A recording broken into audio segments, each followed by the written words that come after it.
So my name's Katie Poulter and I'm a lung oncology clinical nurse specialist. Today I'm going to talk about why frailty should sit right at the centre of how we make treatment decisions in oncology. We're all very familiar with age and performance status, but frailty gives us something more meaningful. It tells us how much physiological reserve a person actually has and how likely they are to cope with treatment. So why frailty? Frailty is one of the strongest predictors of outcomes for people undergoing cancer treatment.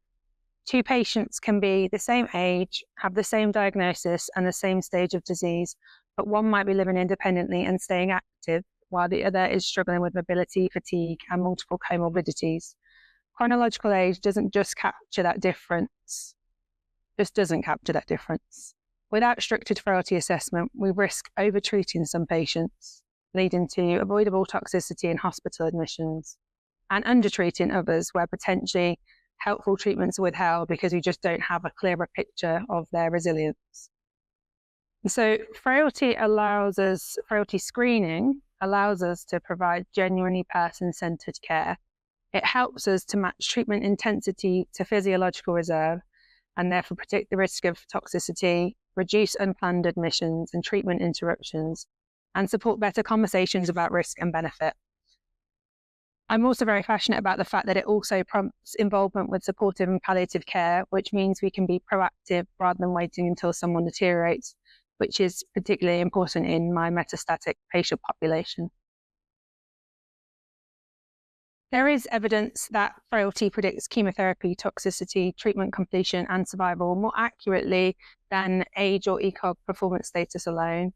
Tools like the clinical frailty scale and the G8 questionnaire are quick to use but give us really meaningful insight, and they improve the quality of MDT decision making.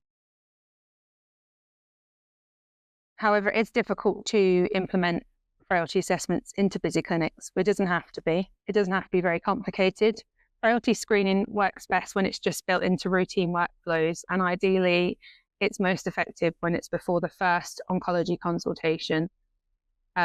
It can be embedded within clinical templates or electronic records, and it also needs a shared ownership across doctors, nurses, and allied health professionals with clear pathways for what to do when someone actually screens as frail. The benefits for patients and services. A frailty-first approach avoids treatments that are unlikely to give meaningful benefit.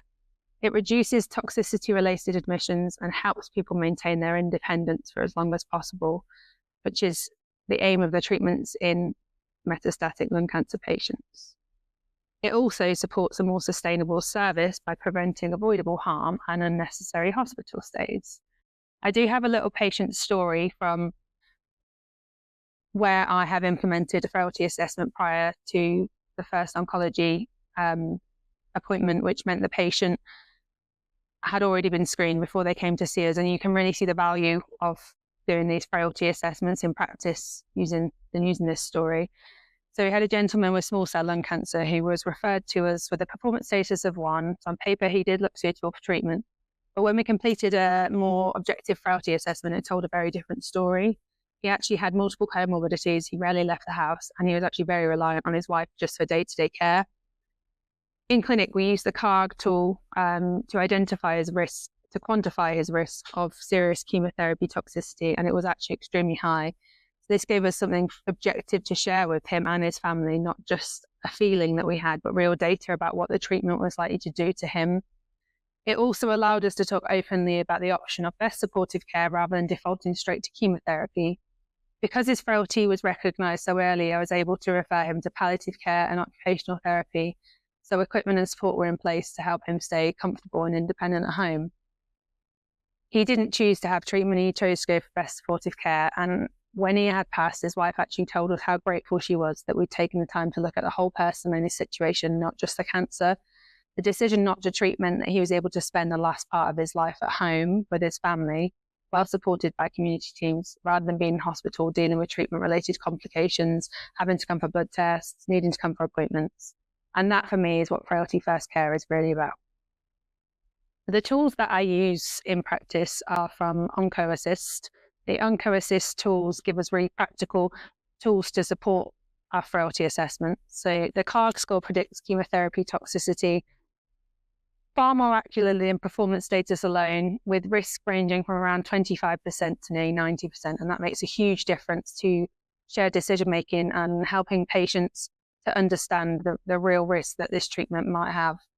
The VES13 identifies people at high risk of functional decline and mortality, and the FRAIL scale is a really quick way to spot vulnerabilities in patients over 70, so we can intervene a little bit more quickly. There are other tools that we use as well that consider comorbidity and someone's actual function. So the ACCI quantifies the comorbidity burden and prognosis.